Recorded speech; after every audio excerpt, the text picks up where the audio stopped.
Yes, hello everyone. Welcome back to Real Reds Talk, your favourite football fan channel dedicated to Manchester United. This is your preview for the game against rivals at Old Trafford in the Premier League. We started our heavy run of games off in February with a 2-0 win over Nottingham Forest in the Cup. Then on to Crystal Palace in that 2-1 victory where we just made it over the line. So 2 out of 2 wins so far. Let's hope we make it a third, or as Adam would say, a turd. I'm delighted to be joined by Samuel McCabe and Daniel Raj. How are we doing, lads? All good, mate. Doing great. Good stuff, just what I want to hear. And before, obviously, we dive into the preview, the usual kind of stuff, if you can, we've been checking before, 60% of current viewers are non-subscribers. So if you haven't clicked that button yet, please do and support the community. And just in case you're wondering as well, on rare occasion, there will not be a watch-along for tomorrow, as me and Sam will be actually in Old Trafford, soaking up the atmosphere. So I'm sure you're going to be all right. Apologies for any inconvenience, but I'm sure you can go one night without a watch-along. So, yeah, there's all your introduction done. Time for a warm-up, lads. Can you name 3 players who have played for both Leeds and Manchester United? Cantona. Dan James. Cantona, Dan James. Oh, shit, yeah, fucking hell, that one slipped my mind. I actually completely forgot about that. Yeah, correct. Lee Sharp. Did he play for Leeds? I actually don't know that. I don't know. Might be worth a Google that. I've got a couple of names down. Rio Ferdinand. Rio. As well. He was my next one. That was my next one. And then there's one more who's like proper Leeds through and through, or he was, at least until he moved to United. He was a striker. Alan Smith. Remember? Yeah. Alan Smith. Yeah. So he's got a few. And that's why you see Leeds, quite a lot of them have obviously come from Leeds to United, innit? So that's why there's a little bit of salt there between both fans, both sides, should I say. How much, when we famously bought Cantona, how much did we buy him for? Can you remember? Is it 2 million? Yeah, Half $1 of million. 1 million. 1 million. They rang up for Dennis Irwin, didn't they? And Fergie was like, yeah, no. What about that Cantona fella you got? Is he selling him? £1 million. Correct. And sticking with the theme of the second question, if you could go and raid one player from Leeds right now, who would you go and get? They took all their best players, haven't they? Recently, they've all gone. Still got a few good ones. I like Rodrigo. I think he's a good player. He's a very good player. Somerville looks quite exciting. He looks like an exciting talent. This would be interesting to see how he develops. Yeah, I'd probably go with Rodrigo. It would have been Rafinha, but he's obviously gone now. But yeah, Rodrigo, I think. Anyone for you, Dan, or are you just looking at a lot and thinking, nah, no one there, it's in a bit? Yeah, I think at the moment, I don't think there is any player that stands out. But yeah, I would have definitely gone for Rafinha. But now Barcelona has picked him up. He's actually playing really well for Barcelona at the minute. I don't know if you've been watching him recently, but he's top scorer. him. He's one of their top scorers, I think, isn't he? Rafinha. Him, Gavi, and Lewandowski playing really, really well. So, and I think obviously, of course, we've got Barcelona, haven't we, in the Europa League, and the way their run's going at the minute, they haven't lost since October, I think. They're on like a proper big win streak, so that game is going to be interesting at Old Trafford, the away and home leg. Maybe their goalkeeper, Meslier. Meslier, yeah, not bad shout at all. I like Meslier, I like Rodrigo, and I'm a fan of Tyler Adams at World Cup. Midfielder from America, like very energetic, good at tackling, intercepting. Looks like a decent player. They just got Weston McKennie as well, who had a good World Cup as well. So American teammates, him and Tyler Adams, Weston McKennie and Tyler Adams. Right, let's look at our opponents tomorrow night, lads. The relegating fighting Leeds haven't won a game since the 5th of November in the league, and that was before the World Cup break, of course. In their last 7 league games, they've lost 4 and drew 3. Not to mention, they've just sacked their manager, Jesse March, leaving former assistant manager under Ralph Ragnick, Chris Amas, or Amas, however you say it, in charge of them. Now, of course, like many teams in the Premier League, they still have the threats, individual quality players. Like I said, Tyler Adams, Rodrigo. I think Rodrigo's their top goal scorer, currently on 10, 11 goals. So he's doing relatively well for them. And as Sam touched on before, the young players like Somerville, who can't go unnoticed as well, always a threat. But Old Trafford is a realm of difficulty for any team visiting at the minute. Our defence has been close to impenetrable, and we've been controlling games in Ten Hag fashion. So I'm feeling super confident about this one. Sam, with the change of manager recently, are you a little bit worried about that manager bounce? Will it change Ten Hag's preparation, do you think? Well, no, because is it the guy we called Ted Lasso in charge? Is that the guy? Well, it was who the players supposedly called Ted Lasso, wasn't it? With the AirPods that he wore like 24 hours a day. I think he even probably slept with him with his wife. Yeah. I think if they would have got a manager in, possibly, but sometimes I don't think caretaker manager or temporary manager bounce exists. I don't think it exists. Like, I think unless they're going to be there for a few months, like Gary Cotterill. Is it Gary Cotterill? No, what's his name? Gary O'Neill. Gary O'Neill At Bournemouth. Obviously, he was supposed to be temporary, but then ended up taking the job full time. And then Ollie, same thing, temporary, and ended up taking the job full time. But I don't think that Chris Armas is going to be there long term, so I don't see a manager bounce, especially at Old Trafford. But I think when we go to Elland Road, it might be a little bit different, just because their crowd gets way behind him. It's a hostile atmosphere, it's a rivalry, etc. That could be when it's a problem, but I don't think at Old Trafford it'll be a problem. Yeah. What about us, Dan? Focusing a little bit more on United. If we do win tomorrow, we'll go level on points with Manchester City in the league. Of course, with them having a game in hand still. But have you ever considered us to be in a title race? You've still got Arsenal to play City in mid-Feb, and again in the reverse fixture. There's a couple of points dropped either side there. Have you ever really, like, throughout the full season, ever just thought, you know what, we could win this? To be honest, I think City soon they might be fighting for staying up out of the relegation zone. So yeah, it's true. It's true. Yeah, to be honest, I never considered us to be in the title race just because of the last season how it ended, and I think still we are not in the title race just because the point difference is more than 6-7 points. So at least maybe one or couple of more Arsenal games dropping points, we can still then we can talk about being in the title race. But at the starting of the season, I thought getting a top 4 would be the best I can dream of. Yeah. But to be honest, this season has been a roller coaster ride for many teams, and for some of the teams, it has been that ride is still going downwards. So I think we still can achieve that 3rd spot. But talking about 2nd and 1st spot, I think it all depends on how this season goes. Just a very quick separate question here. How do you say champions in? Is it Hindi? You like? Excuse the ignorance, if is that correct? Hindi? Is that the language?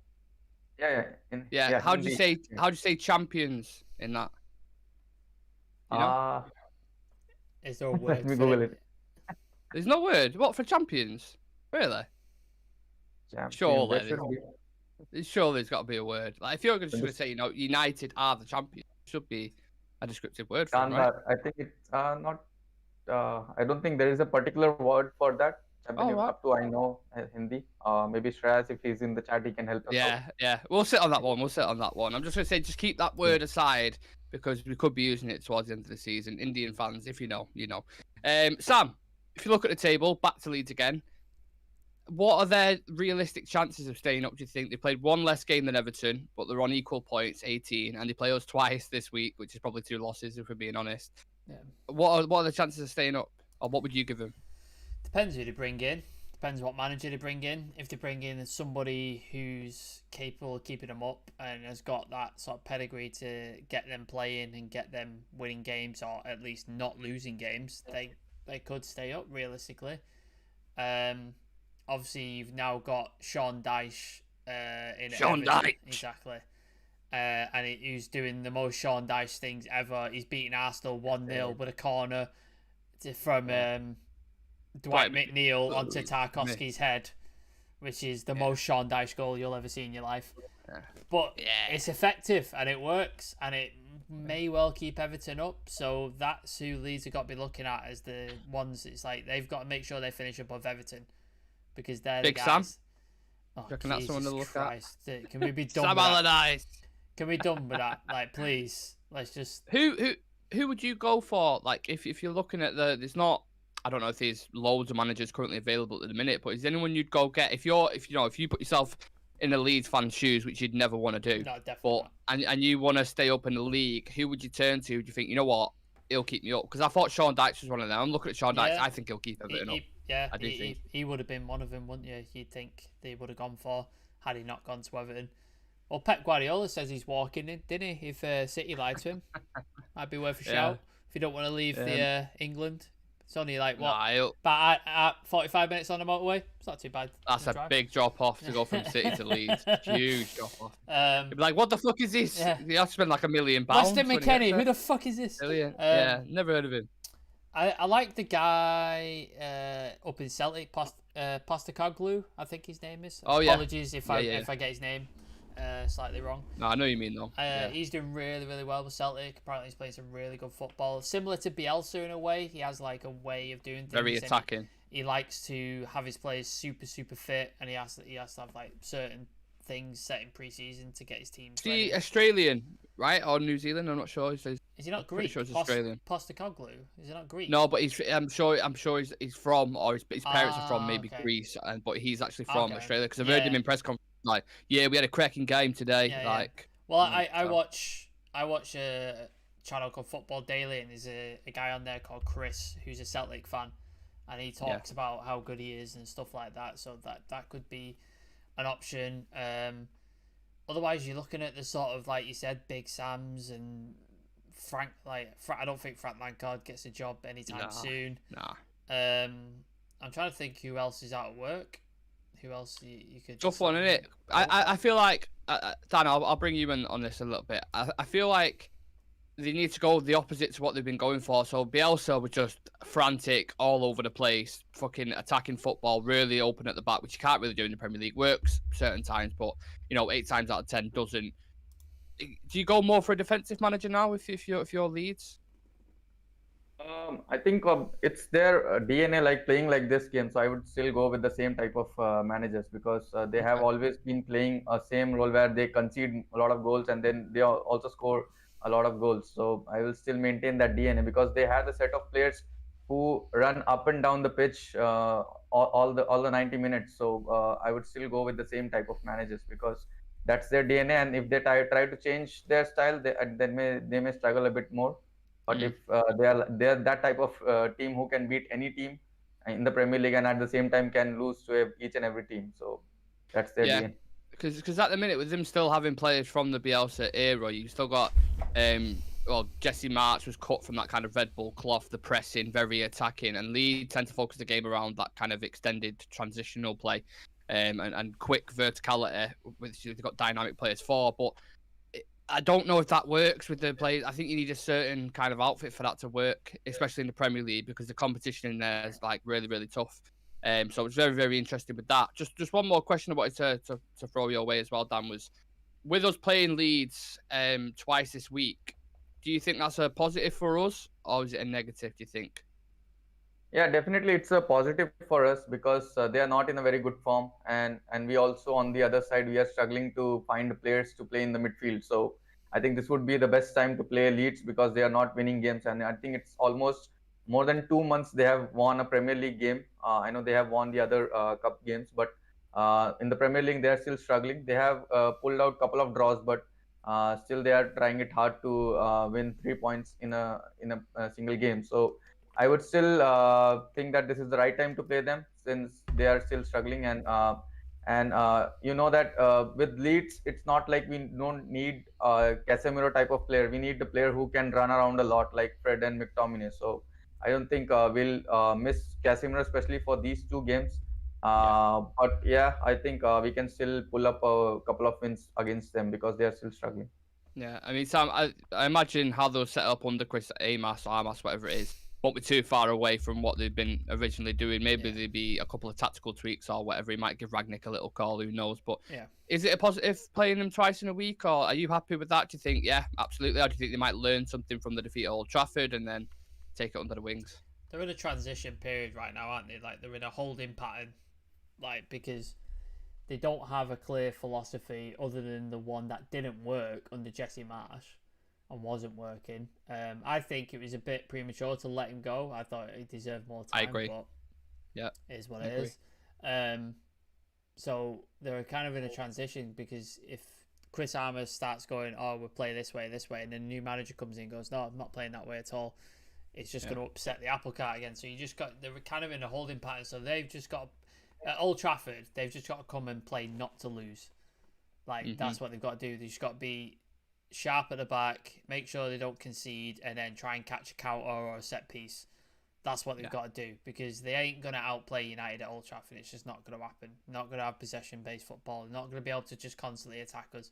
It's just not happening. Moments and counters. Yeah, they've got to pick the moments, get a counter, get a corner, set piece, something like that. That's the way they've got to snatch and grab, basically. That's the only way around it. Or just keep us out for 90 minutes and frustrate us so that we can't score.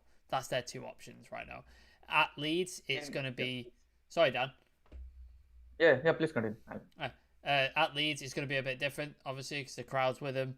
They're going to expect them to attack and push and try and win the game, because that's what Leeds fans do, especially when it's United who come to town, if you know the rivalry. So I think it'll be a little bit of a different game at Ellen Road, but at Old Trafford, I just expect them to sit back and let us come on to them and just try and defend for their lives. And like I said, pick a counter or pick a set piece off, and that'll be it. But Leeds, at Ellen Road, it'll be a different story. And one of the attributes, they can hit us even though if we win, the game is about the stamina, because they will make you run a lot, because the game has been against the Leeds, the game has always been to and fro. Like you have the players are running around like while attacking also and defending also. Like a game of FIFA, innit, Dan? Yeah, exactly. Yeah. So having 2 games continuous like this one may bring that fatigue into the play when we go against Barcelona. Yeah, and traditionally the way they've approached it, Leeds, it's never worked. We've always battered them. Yeah. And that shows in the history books as well. United have won 49 times against Leeds in the history, whilst Leeds have recorded 26 victories. And in our last 5 games between each other, United have won 4 and drew 1, scoring 18 goals and conceding 5. So it kind of weighs heavily in our favour in that sense. Maybe they'll switch them up tomorrow. I don't know. Scott McTominay looks like a Don in every game against Leeds as well, doesn't he? Yeah. Looks a bit like Zidane, dare I say it, at times when he played against Leeds. Now, I'm glad you mentioned that, Sam, because you just give me the perfect segue. The big, massive elephant in the room is the midfield situation. I have an idea how I would set it up, Sam, but how are you going about setting the... Can't speak. Going about setting up the midfield? Yeah. Fuck it. You know what I mean, don't you? Well, obviously, Donny's out for the season. Scott McTominay is still out for a couple of weeks, and Casemiro is banned via a red card. That should never have been a red card. So it's a stupid decision, but I believe we're not going to appeal it, which means he will be available for the League Cup final and the Barcelona games. So I suppose that's good. And I suppose if it was going to be 3 games that he was supposed to miss, these are probably the best games to miss, because you don't want him to miss the League Cup final, the 2 Barcelona games. You don't want him to miss them. So definitely take the wins where you can get them, basically. If it was me personally, I would set up with Sabitzer, Fred, and Bruno. That's the way I would set up. Is Ten Hag going to do that? I'm not sure. Like, he spoke on Victor Lindelof being able to play in a DM position, and he said he's done it in training a couple of times, so he could surprise us. Ten Hag does like to play people in different positions. We've seen it throughout the season. Luke Shaw being a big example. So it could happen. Sancho, another one in the 10. So it could happen that. We know Lissandro can play there as well as a DM, which means we could then play, like you said, Luke Shaw at centre-back and Malacia comes in to get that attacking down that side. So there's a number of different options he could play. If it was up to me, I'd play Sabitzer and Fred, but that's just my personal decision. Whatever Ten Hag thinks is the right thing to do, I back him 100%. If he wants to play Dyer in DM, you'd probably trust him, wouldn't you? To be fair. Yeah. Exactly. Yeah. Like Sam says there, Dan, there has been rumours, Lindelof might play there. Let's played there before. Do you think Ten Hag might have a bit of an ace up his sleeve? To be honest, I'm not a big fan of playing players out of position, especially. But yeah, I can understand when you do not have the players. Then I can understand there's a need, and the players can play in different positions. But that's two moments still haunts me when Lindelof played as right back and Maguire was playing as a striker alongside Ronaldo. That still haunts me. So, but when it's a need, then yeah, you can try it out. But now I think as Sam also mentioned, the same midfield I would also go with. But yeah, maybe as the game goes on, maybe after 60 or 70 minutes, you can maybe bring in a player, maybe a center back, and play him as a CDM. But at this moment, I don't think we should be trying these things because we need Martinez to play as a center back and not in the DM role. But yeah, to give players like Sabitzer or Fred a rest in after 60 or 70 minutes, then yeah, definitely we can try with different players in different positions. I bet Ten Hag's like, right, out of you guys, he's in a room with all the players. He said, right, out of you guys, who can play DM? And Maguire's like, I can do it, boss. I can do it. And he's like, is there anyone here who can play central defensive midfield? Sit down. Like, I can do it. Sit down, Barry. Shut up. Yeah, shut up. Yeah, but he might go with Lindelof. You don't know. He'll be saying first learn to play as centre back, then. Yeah. Learn your trade at centre back, even though you're 28 years old, and then maybe move into midfield. He might shock us all and just stick Kobe Mainu in there. Like he clearly likes Kobe Mainu. He's been on the bench for the last few games. He's got minutes. Zidane's fallen down the pecking order for some reason. Don't know what's happened there because he's been on the bench pretty much every game since the start of the season. And then all of a sudden Kobe Mainu's in there and Zidane Iqbal's nowhere to be seen. And he's not gone on loan because I thought that's what it was. It's like, they're going to send him out on loan. Hasn't gone out on loan. So it'll be interesting. Yeah, so he could shock us all and go, this kid's ready and just chuck him in. The reason why I didn't mention the young players was personally I believe that we cannot. Personally I believe that specifically on this game we cannot try youth players because Leeds are like a team. If you are still winning 3-0 and at the last 10 minutes they can come back from anywhere. So from nowhere they can come back and score a couple of goals and then we are back in the pressure. But yeah, I would like to play. I would love to see Zidane, Iqbal, and players like him coming into the team, but. For this particular game, I would still be a bit cautious bringing on the youth players. The thing is, as well, we haven't really got games where we can try young players now. No. I know we're still in 4 competitions, but the big profile games, Barca in Europa, West Ham in the FA Cup, a cup final against Newcastle, and then big games in the Premier League. So there's not really any space to kind of drip feed these players in. It'd be more pre-season. You're looking at Palestris and Iqbals and these kind of players. I think that's what it seems how it's going anyway. Just as a general consensus, lads, what are you confident with the midfield options we've got going into the next 3 games? So obviously the 2 against Leeds and 1 against Leicester. Out of the options we've got, if you're happy with what you see from Sabitzer or Fred or whoever it is who plays in that midfield, are you comfortable going into them next games? I think if you look at our midfield, it's clearly short right now, and I'm sure Ten Hag would have loved to have got in like a couple of midfielders if he could, but obviously that wasn't going to happen under the Glazers and the club imminently being sold, etc. So. Obviously, it was going to happen. We didn't expect to get Sabitzer either, to be honest. None of us saw that coming. Yeah. We're all like... Imagine if we wouldn't have got him. And now we're like... Yeah, so I think we're at a point where I think we're barely just going to get by. We're barely just sort of going to struggle by because we've got Sabitzer, we've got Fred, Bruno. McTominay is a couple of weeks away. So we could see him feature. Casemiro's obviously out for 3 games, but after that, he's back in the mix. So I think we'll be all right. So I think for the three games coming up, I think we should be okay. We've got enough cover to do so. And like we said, Lissandro can play double duty. He's talked about Lindelof doing it. And then if worse comes to worse, we've got Zidane Iqbal, Kobe Mainu. I think Charlie Savage has gone on loan, hasn't he? Yeah. Forest Green. Yeah, so we've got youth players to come in if needs become worse to the worst. Obviously, he'd love to have like a De Jong, an Eriksen, etc. available, but he hasn't. So we've got to make do with what he has. But I think it's just about enough. Had we not got Sabitzer, I might have been a little bit worried. And you might have seen a Kobe Mainu or Iqbal playing one of these next 3 games because you can't just especially if Casemiro gets suspended still in that scenario. You haven't got enough there to play. So I think it's good that we got Sabitzer in, and I think he does start tomorrow, and it'll be really interesting because I've never seen him play live. So I'm going to Old Trafford, and hopefully he starts because I'd love to see him, love to see what he can do. So it will be interesting. The current situation with midfielder is like we are falling off the cliff, and then we are just holding the edge of the cliff, but with one single finger.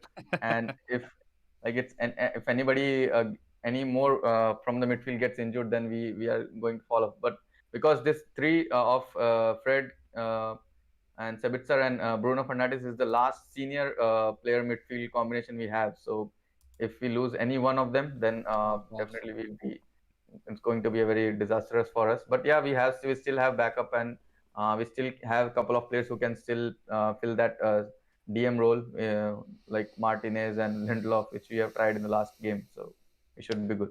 I don't even want to think about another player in that midfield getting injured. I don't even want to think about it. How horrific that'd be. If Bruno Fernandes or someone now got injured, I'm just gonna touch wood so it does not happen. But pray to every god you believe in, mate, and just yeah.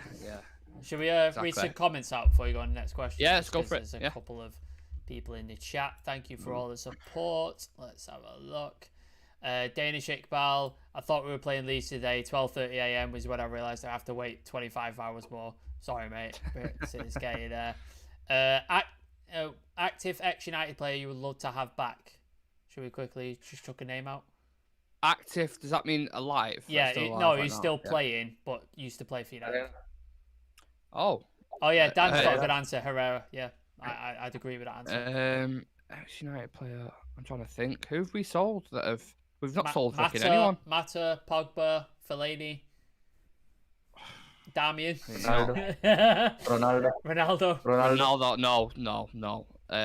God, they're not great options, are they? You got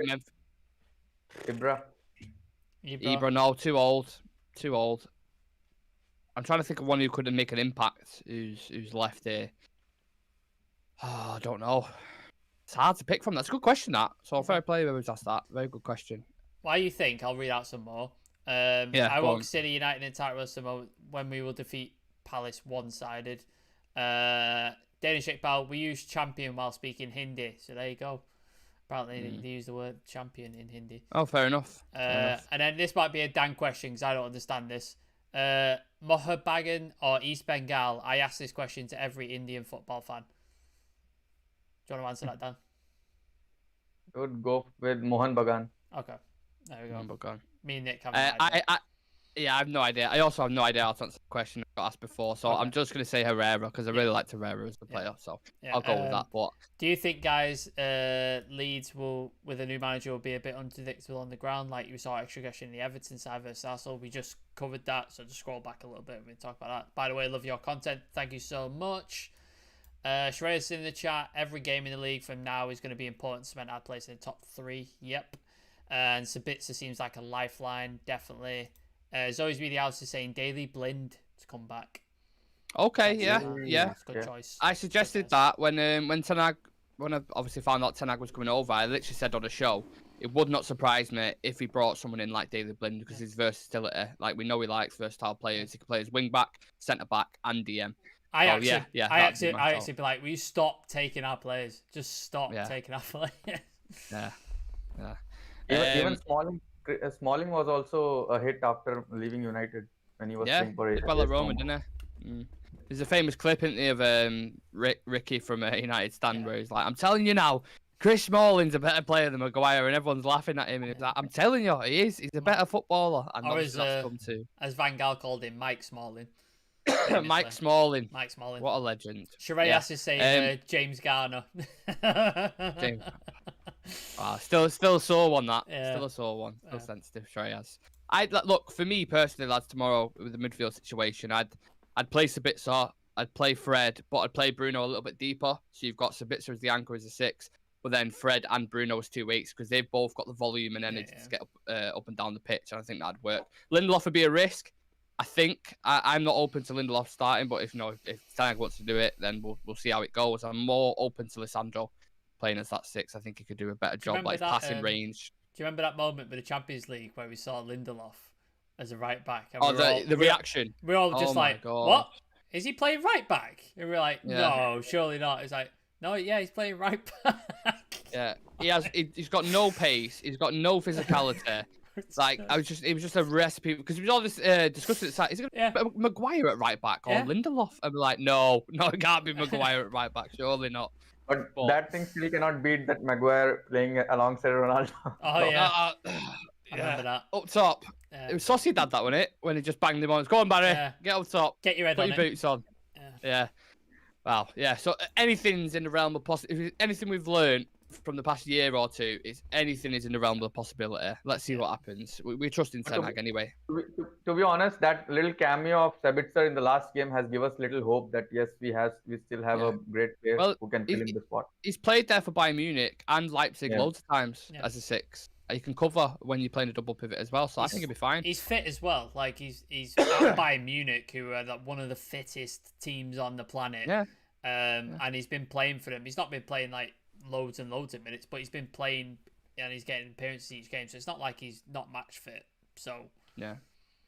And judging from his cameo as well when he came on, I thought he was really good, man. Could have got an assist to Rashford if the ref were a knobhead. So yeah. Let us know, guys, how you would set the midfield up. Let us know in the comments section. Really interested to see that.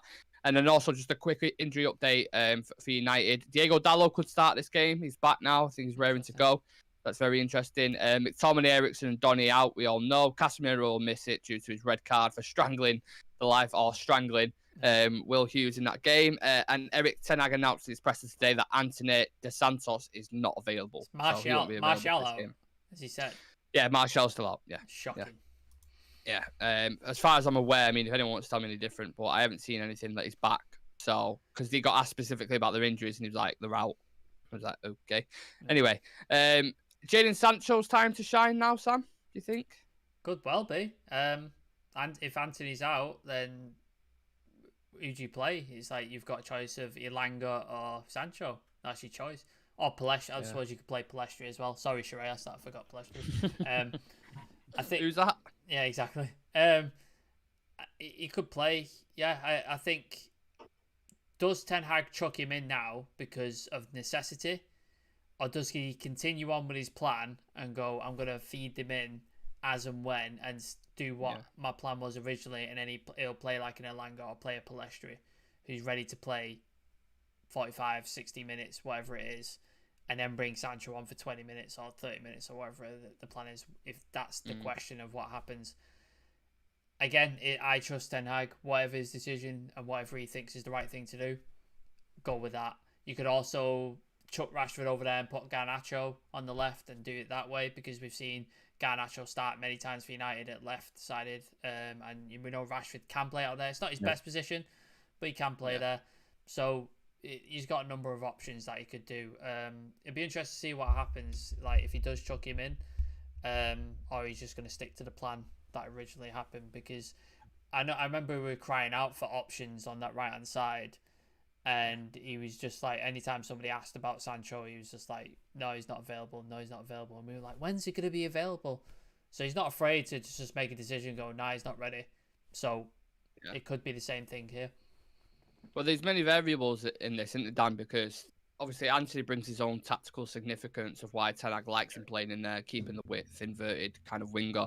So then do you take Rashford out of his best position, put him on the right and bring Garnacho in on the left? Because Garnacho's not really used to playing that right-hand side, so you would think he'd deploy him there if he is going to start him.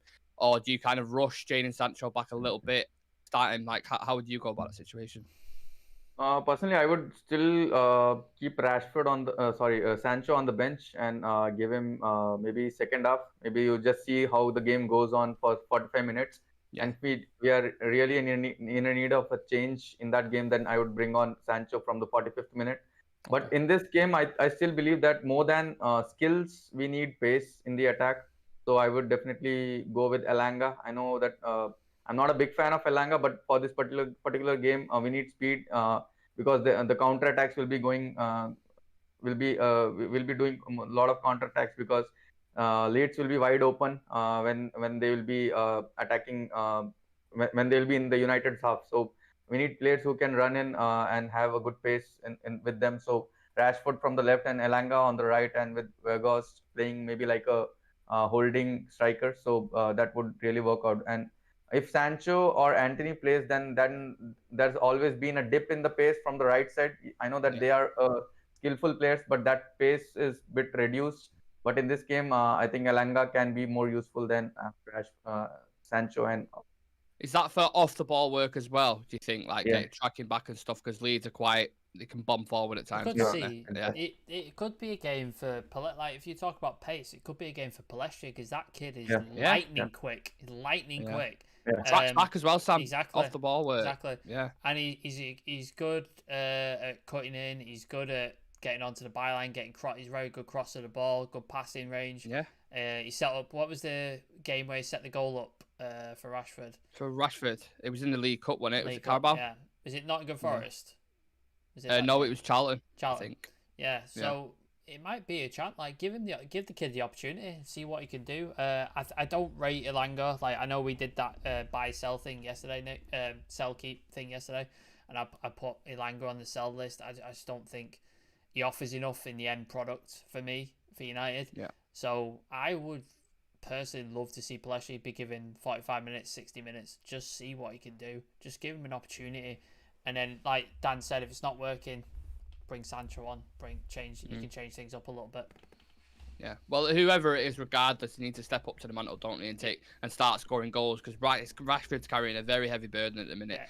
Weghorst needs a couple more. Anthony, when he's playing, needs to start scoring more. You need it as a collective because our goals at the minute, I think we're +8 in the league, and you look at other teams around us. You got City who are on like 30, Arsenal are on 20 odd, so we're just not scoring enough goals. They've all got strikers like number 9s who are fit regularly and score goals, and we've not had that. Anthony Martial's not been fit for God knows how long, and still continues to not be fit. And Weghorst has just come in. It's like his 5th game, 5th game. So it's like he's just come in.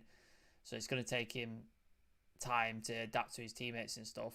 And like you said, Anthony's not doing enough on the right hand side for goals. Bruno's goals have gone down a bit, which is a bit disconcerting. His stats are still up in other areas, like his assists, key passes, etc. But his goals have dropped down a little bit. And then you're starting to hope that players like Eriksen were going to chip in and stuff like that. But obviously, that's not happening anymore because he's out injured. Yeah. So, yeah, it's worrying. Yeah, definitely.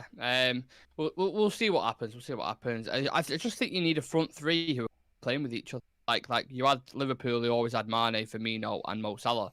Yeah. We need that consistent front three. We've got pretty much a consistent back line now. Yeah. Where it'll be, at the minute it's Wan-Bissaka, Varane, Sandro, and Shaw. Midfield, 9 times out of 10 would be Bruno, Eriksen, and Casemiro. So there's relationships on the pitch, and then up top, it's been chop and change quite a lot. So they just need that consistency now and patterns of play, and I think that will come with time, and you'll probably see that more after pre-season and the start of next season. So, yeah, let's see what happens tomorrow. It's going to be interesting to see who he starts. I want to do some quick-fire questions, as always, lads, so let's get straight into it. Will we score 3 or more tomorrow? I think we'll score 3. Yeah, okay. I agree. 3. Cool. Will Sabitzer start? Yeah, I think so. Yes. Will we concede? I think we'll concede 1. I can see us conceding 1. No. Okay. Any surprise selections for the game? The right-hand side is going to be interesting. Right. Yeah. That's going to be the interesting one. Okay. Yeah. Do we win both games this week comfortably? What do you mean by comfortably? I think in one of the games we'll struggle. Maybe on Sunday we'll struggle. So away, you think in the away game we'll struggle a bit? I think we'll win both games, but Ellen Road could be a bit of a fight. So yeah. And then one last question: will Marcus Rashford score? Of course, definitely. Of course, yeah. You'll be seeing it. Is the sky blue? You'll be seeing this. Yeah. You'll be seeing this. Yeah. Well, you'll be seeing us doing it in the stadium as well after right near that tunnel section. Keep an eye out for us. Perfect. Right. Dave, just one before you go on. Dave Lewis in the chat. Rashford on the right in a game like this wouldn't be that bad. The forwards will rotate anyway. Rashford's highly transitional. He's elite on either wing. You can see him in Garnacho starting. Yeah, definitely. I can definitely see that as well. Do you know what, as well? I never used to like Rashford on the right-hand side, but with Ten Hag, with the proper coaching, I don't mind it interchanging. Like, they look dangerous from either side, and it gives defenders something to constantly think about. Sancho and Bruno were doing it, weren't they, when Sancho came on? Like, Sancho was dropping into the 10, and Bruno was going out to the right, and they were sort of swapping about. And then I think I saw... What was the last game? It was Crystal Palace. I saw Anthony and Rashford swap. I saw Rashford come on the right and Anthony go out to the left, so I saw that happen a couple of times. So there is a bit of fluidity there. Yeah, for sure. Let's do predicted 11s. Of course, people in the chat get involved as well with predicted 11s and score predictions in a sec. Who wants to go first with the predicted 11? Go on, Dan. You go first. So back four would be goalkeeper will be De Gea, and back four would be, I think, Van Bissaka will still get the chance to start with Martinez and Varane as centre back and left back as Luke Shaw. With the mid three of Fred, Sabitzer, and Bruno. And attacking wise, I think Rashford on the left, Vegas on up top, and right side I would still go with Elanga. Okay. Sam? Exactly the same team, except instead of Elanga, I think he might throw a spanner in the works, and I think you might see a Palestri. Okay. I've gone with Palestra, but I've gone De Gea, Dalot, Varane, Lissandro, Shaw, Sabitzer, Fred, Bruno, Palestra, Vegas, and Rashford. So same as me then. Same as me. Yeah, but Dalot. Did you have Dalot? Oh no, I had Wan-Bissaka. Yeah. Yeah, so I think Dalot will start this game. I think he'll be ready to come in. And yeah, nice to have healthy competition again in it, I suppose, in that position. Score predictions? 3-1. What are we going for? 3-1. 3-1. 3-0. 3-0. I've not gone as high. I've gone 2-0. I think we win. I think Val gets on the score sheet and Rashford as well. I think he'll get his goal. So just to clarify again one more time, lads. Dan, what have you gone for? Score prediction? 3-1. Oh, sorry, 3-1. 3-0 I said. Yeah, 3-0. 3-0. Goal scorers? Goal scorers, I would say Sancho would score, Rashford, and Sabitzer. And Sam, your goal scorers, please, and goal scorers. 3-1. So Rashford, Bruno, and Veghorst, and then I'll say that Somerville kid for Leeds, I think. Perfect. So that concludes the preview, guys. Thank you very much for tuning in. Last time I said Fred would score, and he scored. He did. You're correct. Yeah, you're right. And I said, sorry to throw it out there, just a bit of a thing here. I said 2-1 Rashford and Bruno, and they both scored. And I put it on a bet as well, but I put Fred to get booked, and I forgot I put a booking on, which I never usually do. But yeah, that fucked the whole bet up. And I don't even know I didn't get booked in that game. I'm sorry, but there was numerous times where Fred was just throwing people about and snapping, and I was like, book him! Book him! Oh, you know what? I hope, because we're going to the game tomorrow, please don't let it be like the Crystal Palace game. I can't deal with that for like 20 minutes just of just fucking nerves and stuff. Yeah. But, well, for I can tell you for right now for certainty, we can't deal with another suspension in midfield if we get another red card or anything like that. So, yeah just keep it, nice Clean. and easy. No stupid irrational fouls. And yeah, let's go. Don't touch the opponent. Yeah. What'd you say? Sorry. Don't touch the opponents. Yeah, don't go in it like basketball, innit? No contact. Just win the ball cleanly off him. We don't have to worry about anything. Like I said, guys, that is the concludes the preview. Thank you for tuning in. Please click that subscribe button and smash a like on the video if you're looking forward to the game tomorrow night. Make sure you follow us on social media, Instagram, TikTok, and Twitter. The link is in the video description, or just look at the bottom of the graphic and you should see it there. And yeah, lads, if you've got any final thoughts, Sam, Dan. Yeah, me and Nick will be at the game tomorrow, so there will be no watch along. And yeah, but look forward to some clips. Hopefully there'll be a couple of goals, some nice celebrations and stuff like that. So look forward to those clips that will stick on the YouTube and the socials and stuff like that. And I doubt there'll be a review because depends. I don't think me and Nick will get back in time and stuff like that. Maybe probably the day after. Maybe we'll put some up on like Instagram or something, a little video of me and Nick when we're walking back from the ground. Something we could do something like that. Dave Lewis, last one in the chat. I was at the Palace game, no nails left, and Shah Sam, great show as usual. Thank you, mate. Appreciate the support. So which area you're sitting in the stadium? South stand. So next you know where the tunnel is, where the players walk out.